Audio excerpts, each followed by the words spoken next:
Ya teman, kembali lagi sama saya, dan di sini saya kedatangan suatu casing terbaru dari Secotep yang ada di sini tipenya ATX. Kalau yang sebelumnya tipenya MATX ya, tapi kalau yang ini tipenya ATX di harga terjangkau juga. Harga di bawah 400.000 mendapatkan tipe ATX, depannya mesh, meskipun belum ada free fan-nya, nggak masalah sih. Dari bagian samping yang ada tempered glass-nya. Dan juga di sini produknya, ini adalah Secotep Flexi 3. Dan apakah ini bagus atau tidak? Dari segi sirkulasi udaranya 1:1, atau dari segi kelebihan maupun kekurangan casing yang ada di sini. Dan sebelum saya jelaskan apa saja spesifikasi yang ada di sini dan juga mereviewnya, jangan lupa klik subscribe di pojokan bawah tuh ya. Tinggal diklik seperti itu. Lanjut yang pertama di sini, Secotep Flexi 3, dia itu dibanderol di harga 380.000. Terbilang murah lah untuk yang ada di sini. Dan juga untuk tipe warnanya cuma ada berwarna hitam aja. Kalau saya lihat dari segi websitenya S-Gear. Tapi nggak masalah untuk yang ada di situ. Dan juga di sini boxnya seperti biasa lah. Pasti ada tulisan Secotep di bagian samping sini. Dan kita bacakan dulu dari spesifikasinya yang ada di bagian belakang sini. Sebelum saya membongkar dari casingnya yang ada di sini juga. Yang pertama untuk yang ada di sini, support tipe ATX, MATX maupun iTech dari segi mobonya. Jadi di sini itu terdapat 7 slot PCA. Jadi aman lah kalau misalnya menggunakan ATX bisa masuk, MATX juga masih aman. Serta CPU cooler sampai di 162 mm. Jadi semua CPU cooler yang menggunakan pipa itu masih bisa masuk lah. Karena rata-rata di 160, tapi kalau yang ini di 162, kelebihan 2 mm terbilang ini sangat bagus. Dan juga apalagi maksimal graphic cardnya di 310 mm. Jadi triple fan dia itu juga bisa lah, tapi lebih aman kalau menggunakan yang 290 mm. Dikasih 20 mm lah dari segi jaraknya supaya bisa gampang dimasukkan ke dalam casing yang ada di sini. Tapi memang lebih aman menggunakan GPU dual fan aja sih untuk yang itu. Dan selanjutnya dari segi harddisk tersebut, dia itu support sampai 2 untuk harddisk 3,5 inch dan juga SSD support sampai 3. Kita akan cek aja nanti apakah sesuai atau tidak dari segi harddisk serta SSD-nya. Untuk fan-nya di bagian depan dia itu support sampai triple fan ataupun yang dual fan juga bisa yang menggunakan 14 cm. Dan juga di bagian atas support cuma di dual fan aja. Di bagian belakang support satu fan. Di bagian tengah bawah sini juga support dual fan aja, tapi itu bebas ya untuk yang ada di bagian tengah sini. Dan apalagi radiator, dia itu support sampai di 240 mm aja. Di bagian depan bisa, di bagian atas bisa. Tapi kalau di bagian atas tersebut dia itu agak mepet ya, tapi aku kurang tahu sih. Lebih nyaman di bagian atas atau di bagian depan. Tapi aku lebih sarankan di bagian depan aja. Serta I/O interface-nya di bagian atas ini support USB 3.0 ada 1, 2.0 ada 2, audio jack, mikrofon, tombol reset dan juga tombol power. Standar pada umumnya di bagian atas sini kurang lebihnya seperti itu dari segi spesifikasinya. Di box di bagian sini aku kasih belakang dulu ya supaya tidak full di kamera ya, kasih sini aja lah. Dan di sini untuk penampakannya nih ya, dia itu tempered glass-nya tidak full di bagian bawah, cuma sampai di sini aja atau 3/4 lah. Dan dia itu sistem yang masih menggunakan baut di bagian 4 sisi, kiri kanan atas bawah. Dan juga di sini dia itu menggunakan yang bahannya besi ya, bukan plastik. Dan aku buka dulu untuk yang ada di sini, emang agak susah sih. Nah, ya, dia itu masih nyangkut di karetnya ya, karet belakang untuk slotnya yang ada di sini, maka dari itu emang agak susah. Ya, nih pegang hati-hati supaya tidak pecah. Aku kasih di bagian bawah dulu supaya tidak rame dari segi kamera yang ada di sini. Dan juga dia itu menggunakan tipe baut yang masih wajar lah, di harga terjangkau juga di bawah 400.000. Dan di sini ada ini ya, tata caranya. Tapi kita akan skip aja untuk yang ada di sini. Kita akan bahas langsung aja dari segi penampakan casing di bagian dalam sini. Dan di sini dari support sampai ATX. Meskipun nanti di pengujian ya saya menggunakan tipe MATX ya dari segi mobonya ya. Tapi saya kasih contoh aja untuk mobo yang ada di sini. Aku kasih contohnya ya.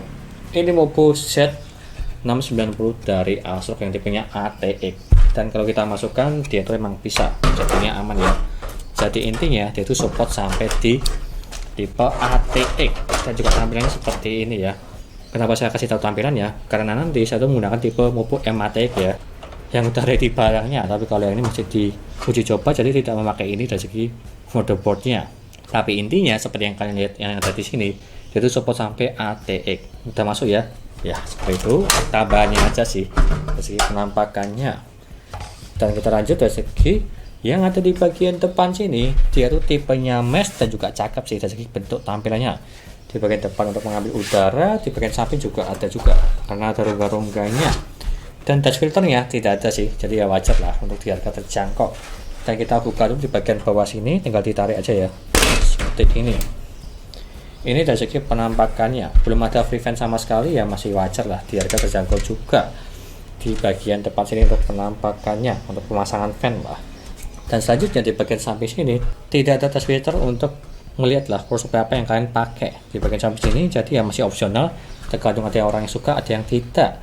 Serta SSD di sini ada slotnya juga, atau tulisan SSD ya di bagian samping sini, support sampai 2. Ya jadi wajar sih, bisa dibilang ini juga bagus. Dan juga tambahan ya di bagian atas ini jadi sangat mepet sekali dengan mubuhnya, apalagi dari segi perkabelan yang ada di sini. Ini terbilang agak kurang sih kalau aku pribadi ya.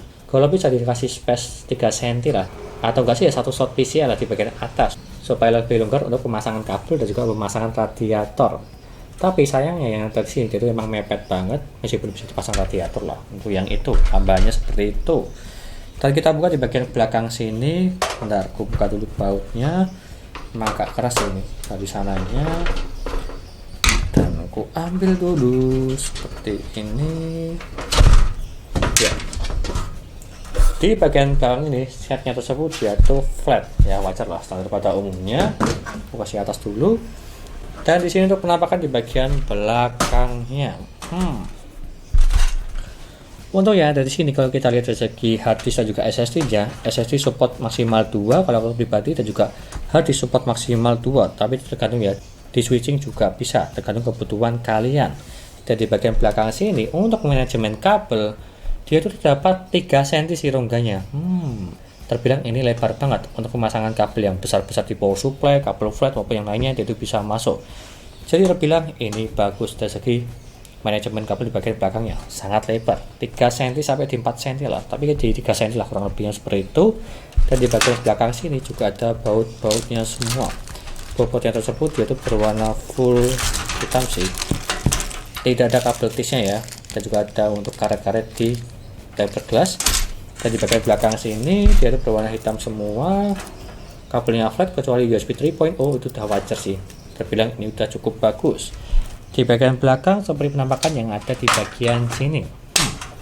Dan ada di bagian bawahnya, bagian bawah tersebut dia ada dust filter dan juga ada kaki casingnya di sini cukup tinggi, dan juga ada busanya untuk meredam getaran dan juga aliran listrik.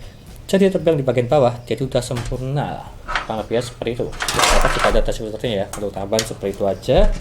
Dan apakah ini worth it atau tidak di harga 380.000? Segotech Flexi 3 di harga terjangkau. Kita lihat aja nanti dari segi kelebihan dan juga kekurangannya, serta sirkulasi udaranya 1:1 atau tidak. Itu aja dari saya, lanjut ke reviewnya. Yuk.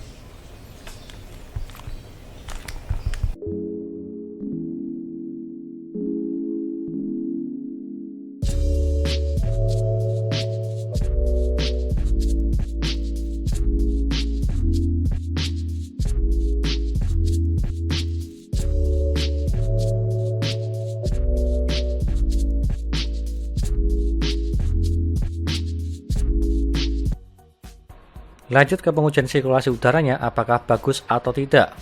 Jika tanpa kaca di bagian samping sini dan juga pakai kaca di bagian samping. Yang pertama tanpa kaca dulu.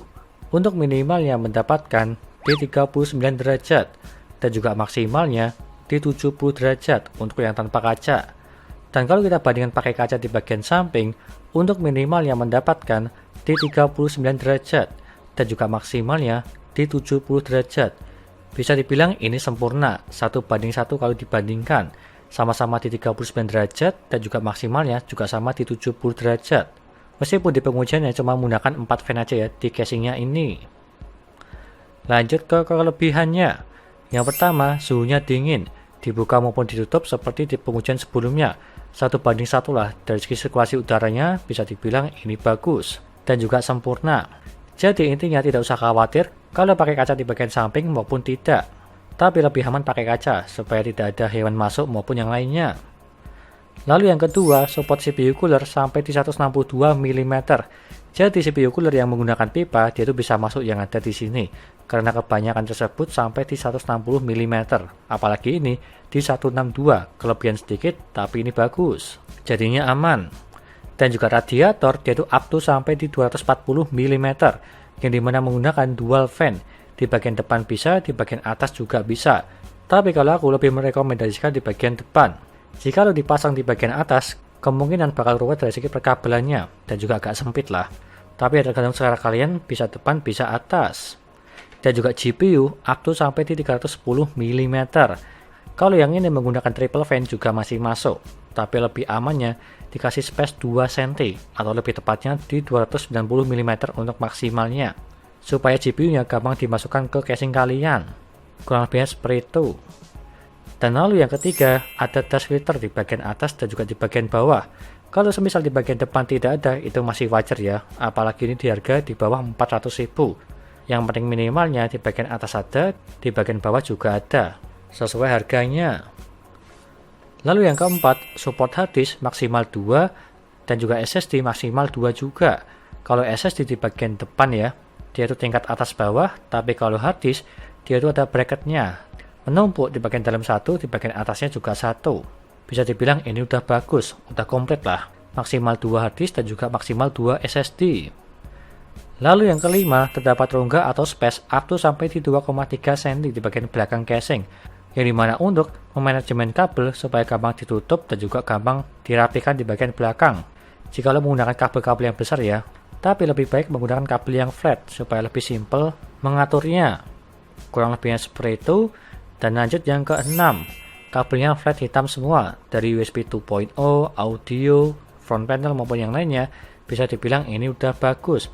Meskipun di bagian USB 3.0 nya tersebut, dia itu tebal nggak masalah sih. Memang kebanyakan seperti itu, jadi ya wajar-wajar aja untuk yang ini. Lalu yang ketujuh, ada karet atau busa di bagian kaki casingnya, yang dimana untuk meredam getaran dan juga aliran listrik, supaya lebih aman dan juga kakinya dia itu terbilang ini tinggi. Jadi bisa dibilang ini bagus. Lanjut ke kekurangannya. Yang pertama, tidak ada power supply cover terbuka di bagian samping. Tapi ini opsional ya, ada yang suka, ada yang tidak. Tapi kalau aku pribadi lebih suka kalau ada yang terbuka di bagian samping, apalagi di power supply, supaya tahulah power supply apa yang kalian pakai. Tapi kalau semisal tidak suka, ya seperti ini sih, tergantung selera kalian. Lalu yang kedua, fan di bagian atas bisa dipasang atau tidak, tergantung CPU cooler kalian, besar atau kecil. Kalau yang saya pakai ini, dia itu besar ya, jadi tidak bisa dipasang di bagian atas untuk fan dualnya. Tapi ini masih opsional, tergantung CPU cooler kalian. Kalau semisal CPU cooler kecil, itu masih bisa masuk lah, jadinya aman-aman aja. Dan lanjut yang ketiga, belum menemukan lagi, silahkan komen aja di bawah, menurut kalian, apa kekurangan casingnya ini? Setelah melihat video ini, ataupun sudah memakai casingnya ini, Segotek Flexi 3. Silahkan komen aja di bawah untuk diskusi bareng. Kurang lebihnya seperti itu, dan lanjut ke kesimpulannya. Di harga 380.000 kalau dibulatkan, apakah ini bagus atau tidak? Kalau aku pribadi terbilang ini bagus. Yang dimana tampilannya tersebut dia tuh keren di bagian depan. Jika lo pakai RGB, dia tuh tembus dari segi fan-nya. Dan apalagi sirkulasi udaranya, dia tuh sempurna. 1:1. Jika lo pakai kaca ataupun tanpa kaca. Dan juga yang lainnya, support radiator sampai di 240 mm. Dan juga apalagi heat pad, support sampai di 162 mm juga.